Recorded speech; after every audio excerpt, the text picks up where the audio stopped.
Muy buenos días a todos mis amados hermanos. Gracias al Señor que puedo estar de nuevo con ustedes. Qué lindo, qué maravilloso. Hoy es miércoles 20 de enero del año 2021 y aquí estamos siempre con ese compromiso de bendecir al pueblo de Dios. Gracias al Señor que Él nos da la energía, Él nos da la fortaleza y aquí estamos dispuestos para bendecir al pueblo de Dios. Estamos en Gálatas. Gálatas es una epístola preciosa que el apóstol San Pablo escribió y esta epístola la escribió él bajo un trasfondo de religiosidad. Pero vamos a ver por qué. ¿Qué es lo que Dios quiere mostrarnos a través de esta epístola? Vamos a orar. Padre Celestial, te damos gracias en esta mañana por la bendición que nos concedes de poder dirigirnos a tus hijos, dirigirnos a tu pueblo, a tu iglesia. Gracias, Señor, porque tú nos has levantado en esta tierra como tu iglesia, como tu testimonio. Señor, ayúdanos para que en este día podamos ser enriquecidos con la palabra bendita, que podamos, Señor, recibir el suministro para que podamos vivir en esta tierra agradándote a ti, Padre Celestial. Oramos siempre, Señor, por los que están enfermos, por los que están en los hospitales, por nuestros hermanos en Cristo que están contaminados de este virus. Tócalos, restáuralos, levántalos, Padre, para tu gloria y honor. Te pido que por favor me uses como un canal de bendición para bendecir a tu pueblo. En el nombre de Cristo Jesús te lo pedimos. Amén. Amén, aleluya. Muy bien, amados hermanos. Les decía que estamos en Gálatas y este libro de Gálatas nos presenta un contraste entre Cristo y la ley. Tenemos que ver eso. Tenemos que ver que hay dos economías que Dios revela a través de la Biblia. Y ciertamente todos los que hemos recibido a Cristo, que hemos sido salvos, todos nosotros amamos a Cristo. Ahora, nosotros debemos de saber por qué a nosotros, si amamos a Cristo, nos gusta vivir una religión. ¿Por qué nosotros, si amamos a Cristo, por qué todavía queremos vivir bajo la ley? Porque hay un asunto que es muy importante ver, y es de que muy raro es el cristiano que está creciendo en Cristo. Es muy raro el cristiano que verdaderamente está madurando espiritualmente. Muy poquitos cristianos. La mayoría de los que decimos que amamos a Cristo, estamos abrazando conceptos de ley. O sea que muchos de nosotros nos resistimos de guardar la ley. Muchos hermanos en Cristo, usted quizá no lo sabe, pero alrededor del mundo hay mucho cristiano que ama a Cristo que está viviendo bajo la ley. O sea que hay millones de hermanos que ellos creen que hay que guardar los mandamientos. Ellos creen que hay que vivir bajo la ley de Moisés. Usted no tiene ni siquiera una idea de cuánta gente en nuestro tiempo vive tratando de guardar la ley. Tratando, porque la ley no se puede guardar. Dice que con un solo mandamiento que nosotros infringamos, nos hacemos culpables de toda la ley. Así que nadie puede cumplir la ley. Sin embargo, seguimos los cristianos creyendo que sí se puede. Así que hoy queremos hablar de un contraste que se encuentra aquí en el libro de Gálatas, que es la ley y la gracia. Ese es el contraste. Ya sabemos que la gracia es una persona. La gracia es nuestro Señor Jesucristo. Entonces el mensaje de hoy se centra en dos economías y se las voy a explicar, no se preocupe, porque a veces usted ha oído que hay una economía, pero la realidad es que la Biblia presenta dos economías. Y el título del mensaje de este día es: andar por el Espíritu es vivir a Cristo. Andar por el Espíritu es vivir a Cristo. Ahora, preguntémonos, ¿qué es la economía de Dios? Porque la economía de Dios ocupa toda la Biblia. Según el libro de Efesios, Dios tiene un beneplácito, es decir, Dios tiene un deseo en su corazón. Y el deseo que Dios tiene en su corazón, ese deseo es el beneplácito de Dios. Dios desea obtener algo, o sea que Dios quiere ser satisfecho. Y el deseo de Dios consiste en tener muchos hijos que tengan su vida y su naturaleza. Es más, muchos hijos que expresen su vida y su naturaleza, y de esa manera Él pueda ser visto a través de todos sus hijos. Aleluya. Entonces, Dios, con el fin de obtener su beneplácito, Él hizo un plan. En Efesios es llamado el propósito eterno de Dios.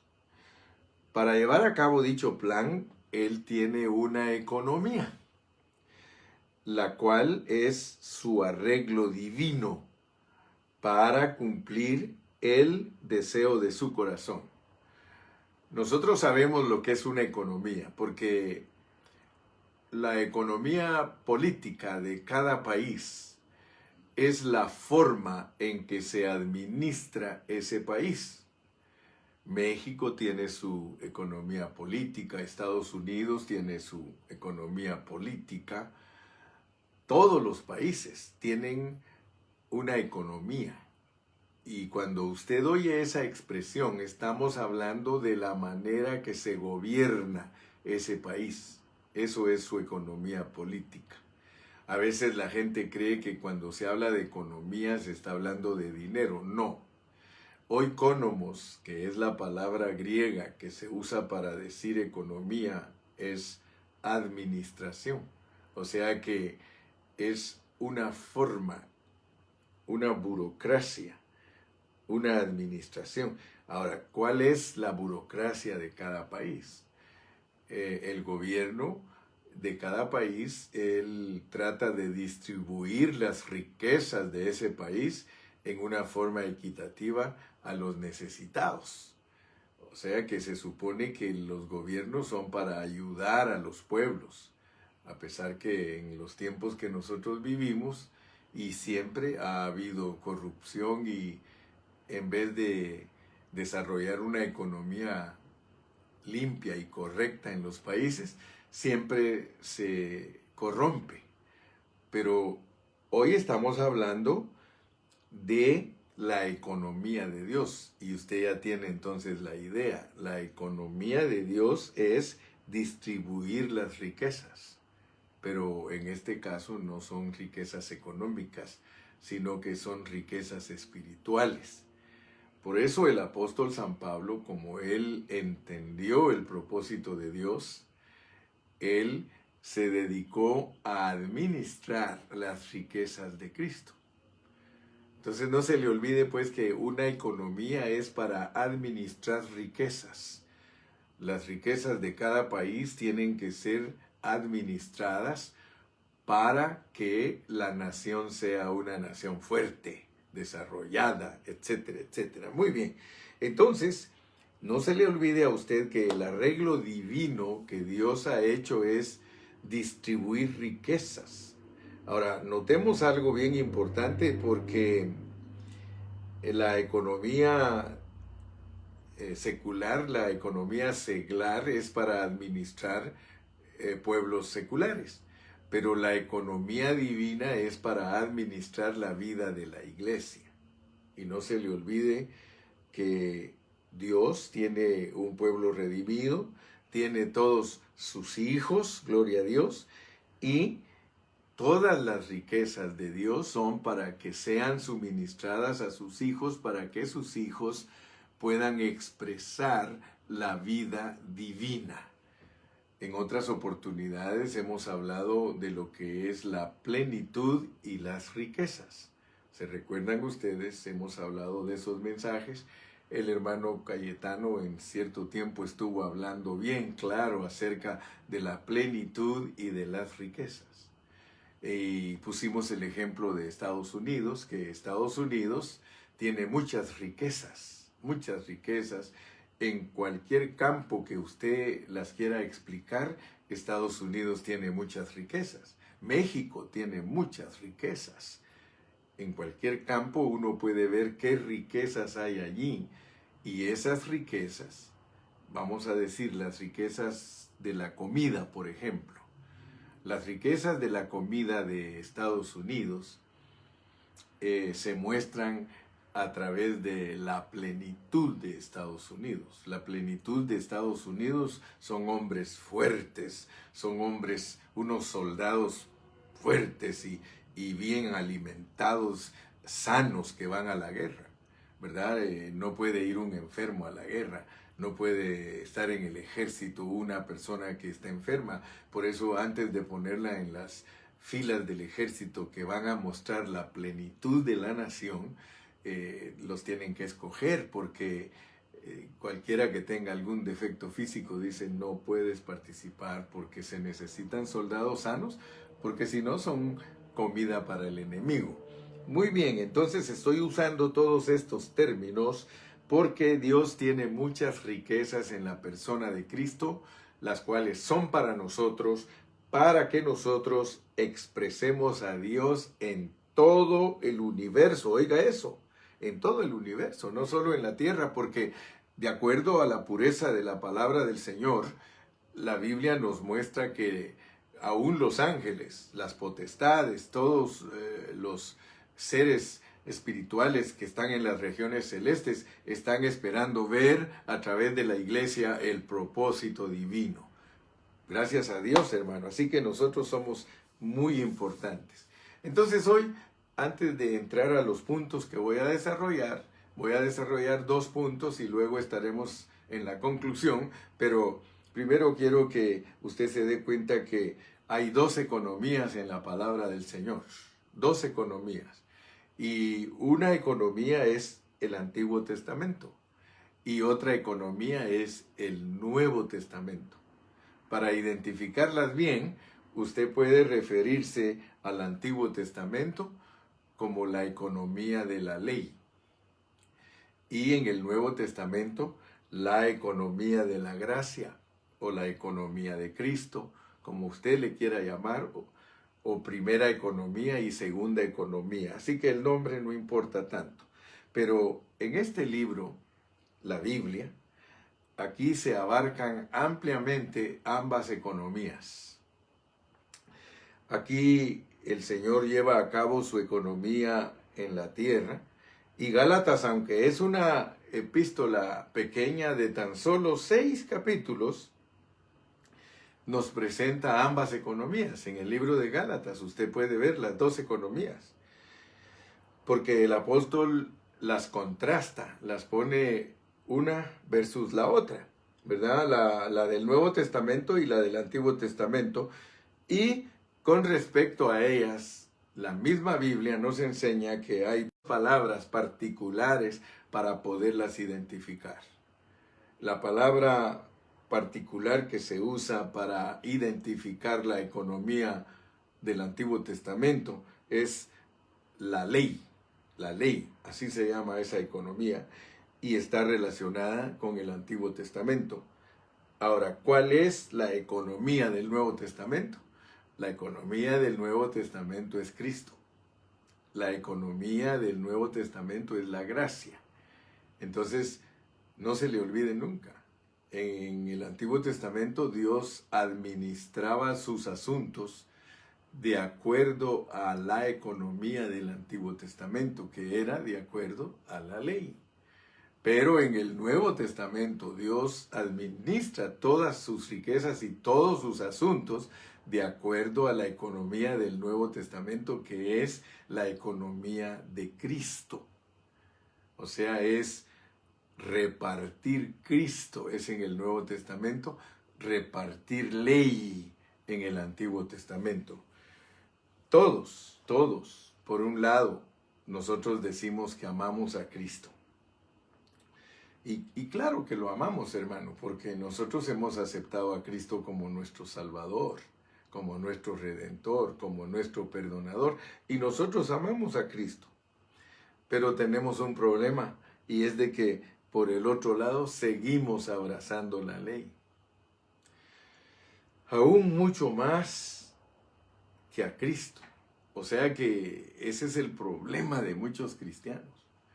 Que muchos cristianos aman a Cristo, pero están abrazando una religión, están abrazando los legalismos, están abrazando la ley. Ahora, fíjese que eso les pasó a los Gálatas. Los Gálatas eran cristianos. Ellos ya habían recibido a Cristo en su corazón, ellos amaban a Cristo, pero tenían el problema que seguían abrazando la ley, la cultura y las tradiciones. Ahora, note pues, porque esto es algo así, mire, yo lo puedo comparar como con el amor de una pareja. Muchos decimos que amamos a nuestra esposa. Y la amamos porque nosotros nos casamos con ella. Yo tengo 44 años de casado. Voy para 45. Y yo digo que amo a mi esposa, la quiero mucho, le digo a ella te amo y todo, pero el asunto es de que muchas veces nuestro amor es vago, nuestro amor es descuidado, nuestro amor es un amor así superficial, no es un amor genuino, un amor que uno hasta está dispuesto a dar la vida por su esposa. Entonces, nosotros muy fácilmente hablamos, muy fácilmente decimos, I love you. Muy fácilmente decimos que amamos a Cristo, pero estamos abrazando otras cosas aparte de Cristo. O sea que nuestro amor para el cónyuge es un amor rutinario y muchas veces hasta descuidado, porque decimos que amamos a nuestra esposa y la ofendemos fácilmente. Entonces, la esposa dice, no, si realmente me amara, no me trataría de la manera que me está tratando. Dígame si no es cierto. Dígame si no es esa la realidad nuestra. Dígame usted si no su esposa le ha dicho, tú dices que me amas y mira la manera que me tratas. Tú dices que me amas y siempre me estás gritando. Entonces esa es la manera que la esposa mide el amor del esposo. Entonces, muchas veces nosotros en el plano espiritual somos iguales. Tenemos tanta confianza con Cristo que ahí lo dejamos por un lado. Nos olvidamos de Él, decimos en los labios que lo amamos. Aparentemente, hermano, amamos a Cristo, pero estamos abrazando la ley, las costumbres, la cultura. O sea que hay cosas en las que nosotros estamos más ocupados. Por eso mi primer punto es que usted vea que hay dos economías. Está la economía del Antiguo Testamento y está la economía del Nuevo Testamento. Ahora, ¿cuántas veces? Porque yo quiero que usted piense en este día respecto a este mensaje que le estoy predicando. ¿Cuántas veces usted en el día le ha pedido perdón a Dios por no vivir la vida de Cristo? Porque nosotros, los cristianos, tenemos ese pecado y a veces no hemos sido liberados de ese pecado, que es no vivir a la persona de Cristo. Por eso el mensaje es: andar por el Espíritu es vivir a Cristo. Haz un recordatorio de tu vida. Vamos a hablar de los últimos 6 meses. Los últimos 6 meses, ¿cuántas veces le has pedido perdón a Dios de no vivir a Cristo? Si tú revisas tu historial, te vas a dar cuenta que muy pocas veces le has pedido perdón a Dios por ese pecado. Casi siempre estamos ocupados pidiendo perdón de nuestros pecados de la carne, porque como no permitimos que Cristo crezca en nosotros, todo el tiempo tenemos que estar pidiendo perdón por los pecados de la carne. Pero si empezamos a crecer en vida, nuestras confesiones para Dios van a ser más íntimas y le vamos a decir al Señor que nos perdone porque no vivimos su vida. Yo pienso que diariamente tenemos que decirle: perdóname, Señor, porque no estoy viviendo tu vida. Nosotros nos olvidamos muy fácilmente de nuestra vida espiritual. Hermano, a veces nos ocupamos. A mí me ha pasado, mire, muchas veces me levanto contento diciéndole: gracias, Señor, por este nuevo día, bendito sea tu nombre, y ya a veces ahí me echo un bañito y después de echarme el bañito ya me voy a comer y empiezo, en vez de estar pensando en Cristo, empiezo a pensar en los huevitos, en los virotes, en los frijoles, en la cremita, que me falta esto, María Elena, me falta esto, que me falta aquello, y ella, la pobre, va para allá, viene, sí, ahorita te lo traigo, y está atendiéndome y al rato estoy totalmente olvidado de Cristo, no me gustó la comida o no me cayó bien. Bueno, con eso lo que te estoy diciendo es que nosotros nos olvidamos muy fácilmente de Cristo. Examínate en dónde estás tú. Me voy a examinar yo también, no te preocupes. Debemos de examinarnos en dónde estamos nosotros si estamos viviendo a Cristo. Porque el problema que tenemos nosotros es que estamos viviendo conforme a nuestras costumbres. Si soy mexicano, desde que me levanto, ajúa, y pienso en mi comida mexicana y mis costumbres mexicanas, etcétera, etcétera. Si soy americano, good morning everybody, how are you? Y empiezo a pensar en mi cultura americana y cómo debo de conducirme como americano y vivo y camino de acuerdo a mi nacionalidad. Eso es lo que Dios quiere liberarnos, porque eso se llama afán. Nosotros estamos bien afanados de las cosas terrenales. Y entonces nuestra vida en Cristo se vuelve una vida que ya no es genuina, porque nosotros estamos viviendo bajo la economía del Nuevo Testamento. Y al olvidarnos de Cristo, nosotros estamos viviendo la economía del Antiguo Testamento. Porque entonces Cristo para nosotros es algo exterior. Pero piense bien, el asunto es que en la primera economía, uno vive por la moralidad y por el deseo de guardar mandamientos y con el deseo de ser mejor y con el deseo de portarse mejor, pero eso, hermano, nos hace estar fuera de la segunda economía. Porque la segunda economía, aleluya, la Biblia la presenta como una vida muy elevada. O sea que la segunda economía de Dios es una economía en la que Dios no nos pide que nos esforcemos en nuestro ser natural para lograr tener éxito en ella. Porque el asunto es de que la segunda economía de Dios es una persona. Y eso es mi punto en esta mañana. Yo quiero que tú alcances a ver que la segunda economía de Dios es una persona, mientras que la primera economía de Dios es una ley escrita. Una ley escrita que jamás puede entrar en ti. A mí me sorprenden los judíos, los mesiánicos y todos los que se rigen por legalismos y por cosas exteriores. Aún los cristianos que se ponen a predicar cosas que no son el evangelio, que se dedican a gastar tanta energía, entre comillas, ellos les llaman predicaciones. Pero esas no son predicaciones, hermano. Predicar la palabra de Dios, hermano, eso requiere de mucha sabiduría. Eso requiere de que nosotros tengamos un corazón para la segunda economía. Porque la segunda economía, y nos debe de impresionar, mire cómo dice aquí en Gálatas 1. En Gálatas 1 dice en el versículo 14, mire cómo era Pablo. Era Saulo. Cuando era Saulo, mire cómo hablaba. Y en el judaísmo aventajaba a muchos de mis contemporáneos en mi nación, siendo mucho más celoso de las tradiciones de mis padres.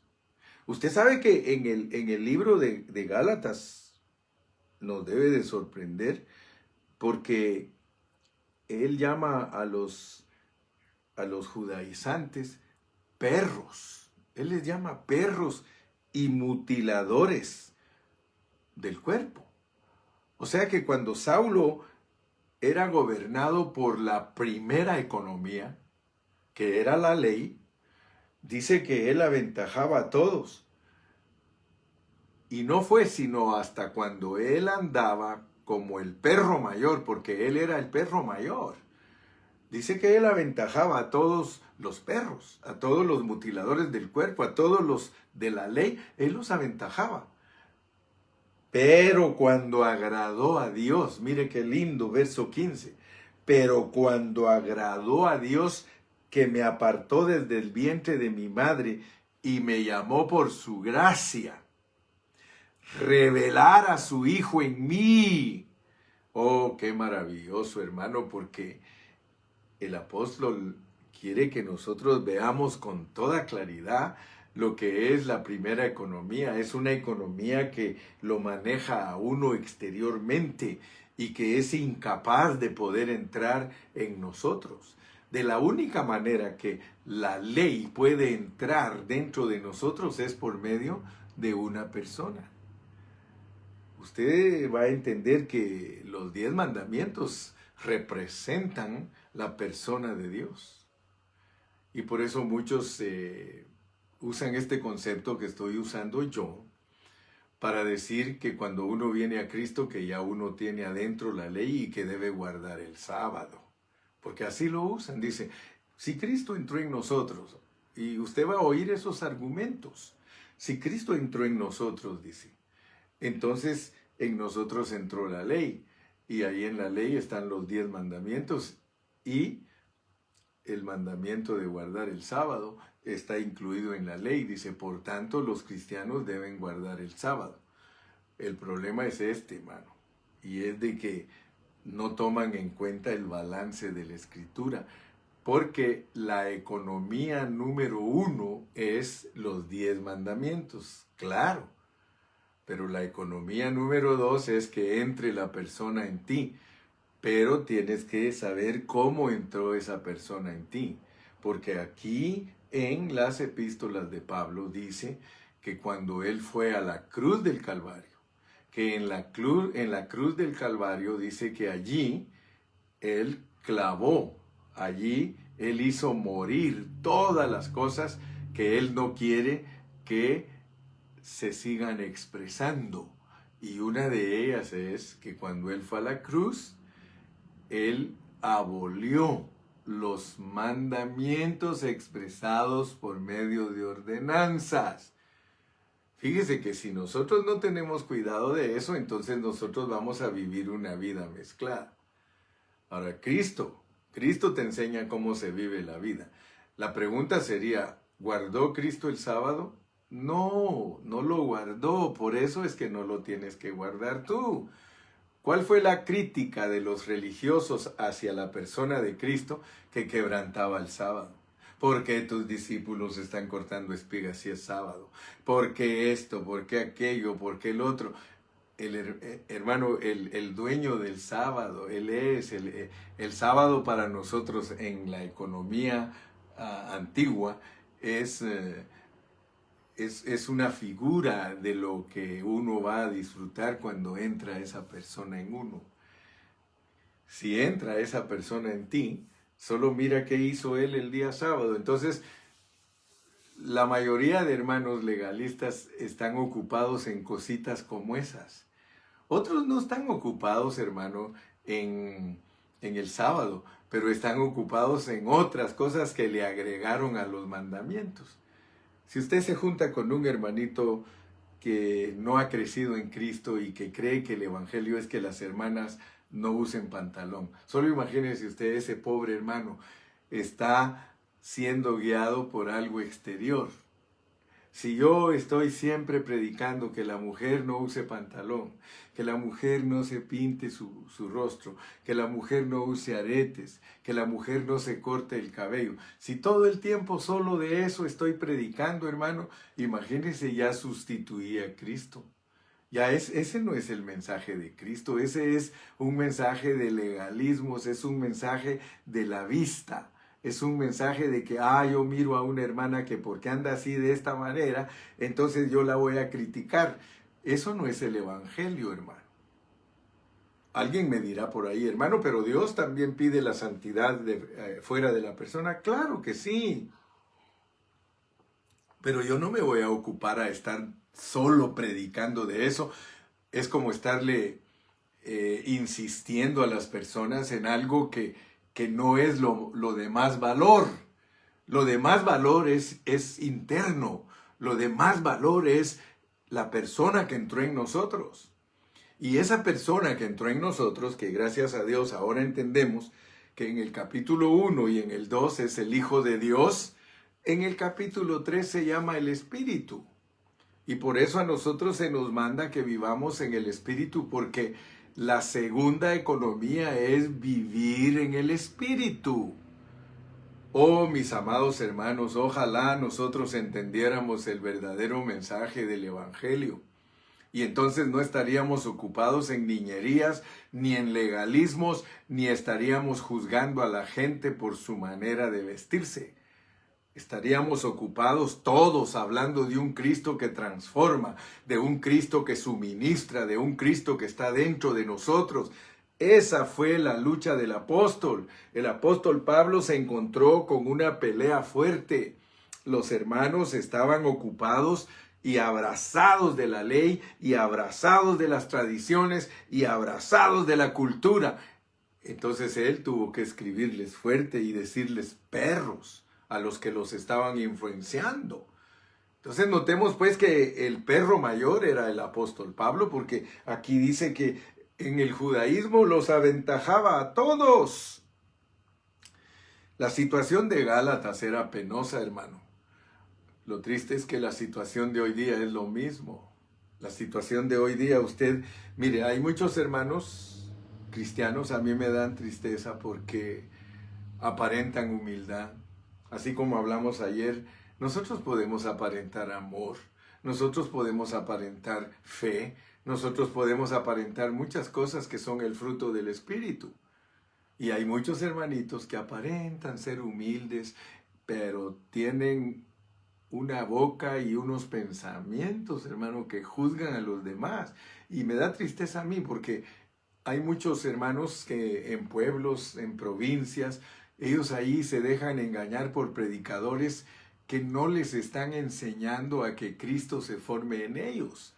Les están enseñando a ser legalistas, les están enseñando a que vivan por vista. Perdón, dicho en otras palabras, les están enseñando a vivir regidos por la primera economía. Entonces mi carga hoy, hermano, es de que usted no viva de acuerdo a la primera economía, viva de acuerdo a la segunda economía. Porque la segunda economía es la economía de Cristo, es la economía de la gracia, es la economía del Espíritu. Por eso nosotros como buenos cristianos tenemos que saber la diferencia para no ser manejados equivocadamente por otra economía. Por eso hoy les dije que hay dos economías. Hay una economía que es externa y que tiene que ver solo con las cosas de la ley. Pero hay una economía que tiene que ver con la persona que está dentro de ti. Entonces, primer punto es saber esa diferencia para no ser gobernados por la primera economía. Di tú, Señor, yo quiero ser gobernado por la segunda economía. Para eso veniste tú. Entonces, el segundo punto es que a través de Pablo nosotros nos damos cuenta cuál es la diferencia. Porque vuelvo a repetir en el 1.14, y en el judaísmo aventajaba a muchos de mis contemporáneos. O sea que él era uno de los que vivía en la primera economía. Pero ¿qué era lo que él hacía en la primera economía? ¿Se acuerda usted cómo era Saulo cuando estaba viviendo la primera economía? Mataba a los que estaban viviendo la segunda economía. O sea que él perseguía a la iglesia. La iglesia debe vivir la segunda economía, pero él estaba en la primera economía. Entonces no te asustes. Si sabes lo que estoy hablando, en el Medio Oriente se vive la primera economía. Tristemente, esa primera economía se ha extendido al mundo entero. Los árabes viven en la primera economía. Los mesiánicos viven en la primera economía. Oh, Gálatas insensatos, ¿por qué se le puede llamar insensato a un hermano que vive en la que vive en la primera economía? Porque todo es exterior. Todo es exterior. Hermano, ojalá que Dios abra tus ojos para que veas lo que es vivir gobernado por la primera economía, es vivir bajo regulaciones. Sin embargo, vivir bajo la segunda economía es vivir de la vida del que entró en ti. Mira, vuelvo a repetirse, verso 15, pero cuando agradó a Dios. Tienes que alcanzar a ver que el agrado de Dios es la segunda economía. Pero cuando agradó a Dios que me apartó desde el vientre de mi madre y me llamó por su gracia, revelar a su Hijo en mí. No dice revelar a su Hijo a mí, no, revelar a su Hijo en mí. En ese versículo Pablo te está diciendo que llegó el momento en su vida que Dios le mostró que estaba quitando una economía para establecer otra. Por eso él se entregó tan profundamente y tuvo una intimidad con Cristo para poder desarrollar la segunda economía. Por eso lo vemos bien valiente, porque a él Dios le mostró y le dijo que estaba abolida, que se acabó, se finish, no more. Entonces él lo entendió y por eso lo predicó con toda autoridad y con denuedo, porque él entendió que la segunda economía de Dios y la ley fue reemplazada, escúchalo bien, la ley fue reemplazada, fue abolida, fue quitada porque vino Cristo. ¿Qué objetivo tiene que Cristo entre en ti y tú seguir siendo dirigido por mandamientos externos? ¿Sí? Amén. ¿Sí? ¿Qué objetivo tiene que tú vivas teniendo una persona adentro y que desde afuera te den órdenes? Imagínate. Es como alguien que está adentro de su hogar y allá adentro en su hogar está su papá y su mamá, que son los que lo dirigen, y quiere estar oyendo qué dice el vecino. Allá del otro lado de la calle el vecino le está diciendo cómo debe de vivir. Eso no es así. ¿Por qué tenemos apellidos diferentes? ¿Por qué somos Carrillo? ¿Por qué somos González? ¿Por qué somos Hernández? ¿Por qué somos Pérez? ¿Por qué somos García? Porque cada cabeza de hogar lo usa Dios como sacerdote para administrar las riquezas de su familia. Por eso tenemos apellidos. La familia García no maneja su casa igual que la familia Carrillo. Cada casa tiene una ley, cada casa se dirige conforme a la sabiduría de la cabeza.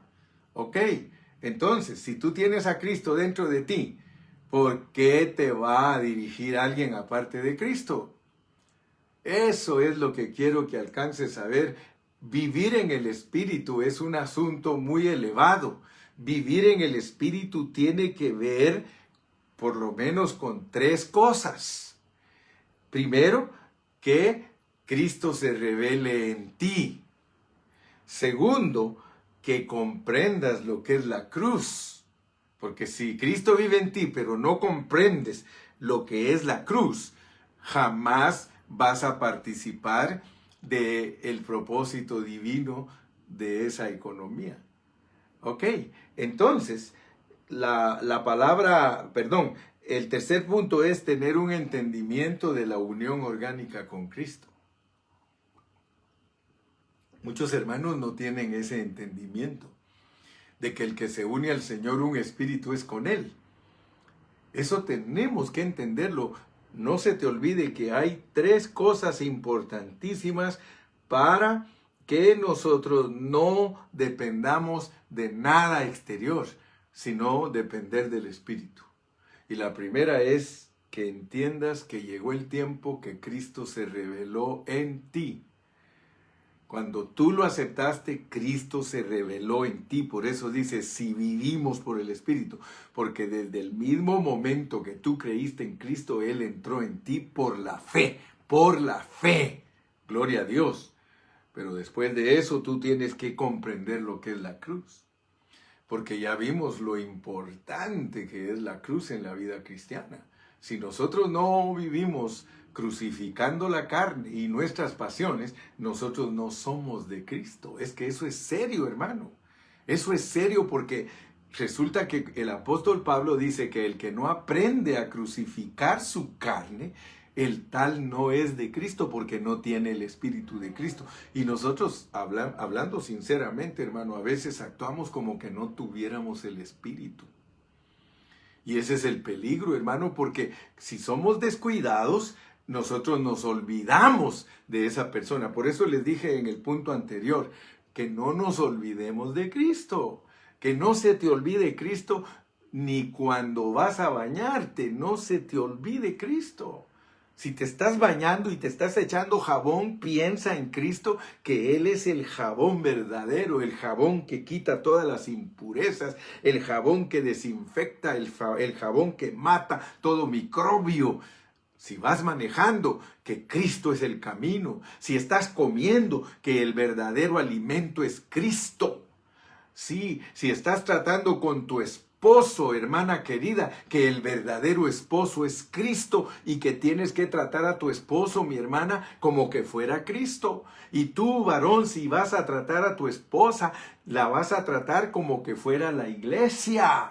Te das cuenta que todo lo que es físico y que se puede ver solo explica verdades espirituales. Entonces, mi amado hermano, en mi segundo punto, yo quiero que tú veas que el Cristo que le fue revelado a Pablo fue un Cristo que vino a vivir adentro de él. Por eso era que la carga de Pablo es que los Gálatas fueran liberados de la primera economía. Él estaba con la carga de que fueran liberados, ya dejen esa primera economía. Hermano, y hoy yo tengo la misma carga. Aquí estoy delante de ti diciéndote, hermano, sé liberado de todo lo que te quiera controlar externamente y déjate cautivar y dirigir desde tu interior, desde allá adentro está el Espíritu del Señor, es Dios mismo, es el Dios triuno procesado, es Cristo adentro de ti diciéndote cómo debes actuar, mi hermano. Aleluya. Muy bien, como estamos ya casi terminando Gálatas, he estado dando estos mini mensajes, pero con el propósito de recalcarnos la verdad, con el propósito de que entendamos verdaderamente lo que Dios está haciendo desde nuestro ser interior. Fíjate pues, para concluir quiero decirte, en el capítulo número 1 y 2 de Gálatas, allí se nos presenta a Cristo, al Hijo de Dios. Pero en el capítulo 3 se nos habla de experimentarlo. Volvamos al 3. porque el 3, 2 y 5 nos habla de lo mismo. 3, 2 y 5. Mire, dice en el 3, 2, esto solo quiero saber de vosotros. ¿Recibisteis el Espíritu por las obras de la ley o por el oír con fe? ¿Recibisteis el Espíritu por las obras de la ley o por el oír con fe? Aquí se habla de recibir algo, hermanos. Aquí dice, recibisteis el Espíritu. O sea que el que se une al Señor, un espíritu es con Él. Cuando uno vino a Cristo, hermano, definitivamente, y la Biblia te lo dice, recibiste algo, recibiste el Espíritu. Tú no puedes explicar esto porque esto es un milagro. Tú no sentiste cómo entró el Espíritu en ti, pero aquí dice que lo recibiste. Mira qué tremendo. Y hasta te pregunta, ¿cómo fue que recibiste el Espíritu? ¿Porque trataste de guardar la ley? ¿O porque oísteis con fe? Dice, es que como oísteis con fe, el Espíritu entró en ti. Entonces eso tú lo tienes que creer.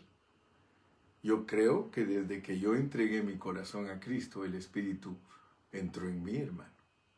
Ahora el versículo 5, aquel pues que os suministra el Espíritu y hace maravillas entre vosotros, ¿lo hace por las obras de la ley o por el oír con fe? Ya ese versículo te habla de la acción del Espíritu dentro de ti. Es como que dijéramos así, cuando naciste comenzaste a respirar. Y tu respiración va a ser constante hasta el último día de tu vida aquí en la tierra. Tú vas a respirar, porque esa es la vida. Entonces, la vida Dios nos la dio para depender de ella. Dios te dio a Cristo dentro de ti para que dependas de Él. Por eso te dije en otro mensaje, Cristo es tu respiración. Una vez me acuerdo que un hermano hizo un canto hace muchos años, que respire en mí, que tu aliento, oh Dios, respire en mí. Hermano, la vida de Dios puesta en nosotros es para que vivamos todos los días de nuestra vida dirigidos por Él, dependiendo de esa preciosa vida. Entonces, mi hermano amado, yo quiero que te des cuenta que esto es precioso porque el 3, 2 y 3, 5 te muestra que Cristo entró y que Cristo te sigue suministrando. Y mira lo que dice el versículo 27, porque aparte de que el Señor entró en ti, mira qué otra cosa hizo en ti. Dice en el 27, porque todos los que habéis sido bautizados en Cristo, de Cristo estáis revestidos. Entonces, tú tienes que darte cuenta, mi hermano, que la Biblia lo dice y si tú no lo crees, ¿cómo lo vas a experimentar? Pero si tú crees que Cristo está dentro de ti y que está como vestido que es, está fuera de ti, o sea que el vestido es una expresión. Yo estoy vestido de Cristo por fuera y tengo a Cristo por dentro. Aleluya, mira, esto es tremendo porque muchos de nosotros, hermano, no sabemos que tenemos a Cristo por dentro y por fuera. Por dentro y por fuera.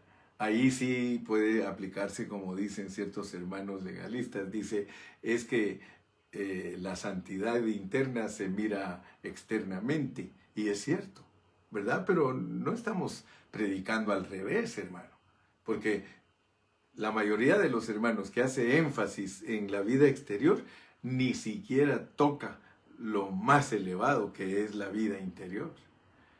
Porque a veces, y ya sabemos nosotros que de nada nos sirve andar bien vestiditos por fuera, porque Jesús le dijo a los fariseos, porque ellos así andaban, ellos exigían mucho la apariencia externa y les dijo sepulcros blanqueados.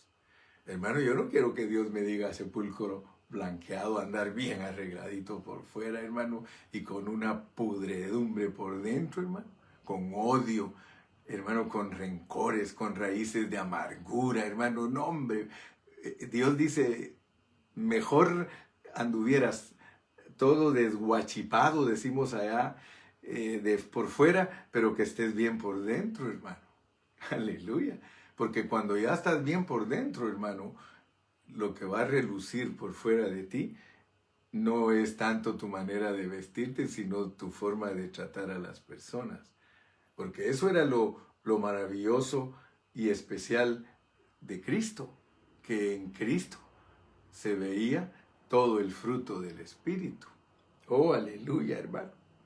Así que yo quiero que en esta mañana nos queden claramente estos dos puntos. Que nos queden claros. Que hemos recibido a Cristo internamente y que estamos revestidos de Él externamente. Y preguntémonos, ¿cuál es mi experiencia? La realidad de mi experiencia. Porque cuando nosotros predicamos a Cristo, la gente lo cree. Gloria a Dios. Y la gente lo cree por fe. El Hijo de Dios entra en ellos. Fíjese, usted predica a Cristo. Y si esa gente lo escucha con fe, Cristo entra en ellos como el Espíritu. Oh, eso es lindo, hermano. Eso, mire, si nosotros pudiéramos verlo, nos asustaríamos. ¿Sí? Nos asustaríamos si pudiéramos verlo. Que cuando yo le estoy hablando a una persona, a mí me gustaría tener rayos X y ver qué está pasando con ella mientras yo le estoy hablando. Quizá con algunas personas me desilusionaría, porque mientras yo estoy hablando de Cristo hay personas que están divagando y pensando en otras cosas, y yo si me diera cuenta que cómo está pensando y me diera cuenta que lo menos que está haciendo es ponerme atención, yo inmediatamente pararía de hablarle y le diría, mira, la verdad es que tú estás pensando en esto, y se asustaría porque le atinaría. Pero imagínese que pudiéramos ver cuando nosotros le estamos hablando a una persona de Cristo y que esa persona está abierta y que está escuchando y que se está dejando ministrar, y de repente en el momento que usted le dice quisieras recibir a Cristo como el Salvador personal de tu vida, y te conteste y te diga sí, sí quiero, por favor ore por mí. ¡Wow! Ya el Señor entró en esa vida. Ya el Señor entró en esa vida. Por eso es que nosotros tenemos que hablar a nuestros primos, a nuestros tíos, a nuestro abuelo, a todos tenemos que hablarles de Cristo, porque puede ser que en ellos ocurra esto, pero cuando agradó a Dios. Fíjate que hay un momento en que a Dios le agrada y Él entra. En cuanto al Señor le agradó a aquella persona, dice, allí voy para adentro, el Señor entra en esa persona. Así que yo espero que en esta mañana te haya quedado claro el concepto de lo que es la economía antigua y lo que es la economía nueva. Economía antigua, economía nueva. Si algunos hermanos preguntan ahí por la internet cuál es la diferencia entre economía y dispensación, son sinónimos. Economía es oikonomos, la ley de la casa, es la manera de dispensarse. O sea, dispensarse no solamente se refiere al tiempo. Dispensación en la Biblia no solo significa tiempo, sino que significa la manera en la que Dios opera. Por ejemplo, dispensación del Antiguo Testamento era la manera en que Dios operaba. Dispensación del Nuevo Testamento, la manera en que Dios se dispensa. Allá se dispensaba por medio de ley, en el Nuevo Testamento se dispensa por medio de las riquezas de Cristo. Entonces, dispensación y economía es lo mismo, y luego se vuelve una administración que sigue siendo lo mismo. Administración, economía, dispensación. Nosotros somos administradores, dispensadores de esa gracia. Así que hay muchas palabras que van de la mano y son sinónimas algunas, y otras solo son una explicación o un suplemento para explicar las unas de las otras. Explicar las diferencias, pero puedes estar tranquilo el que hiciste la pregunta de que si economía y dispensación son lo mismo. Sí no hay diferencia. Sí, no hay diferencia. Dice diferencia entre economía y dispensación, no hay diferencia.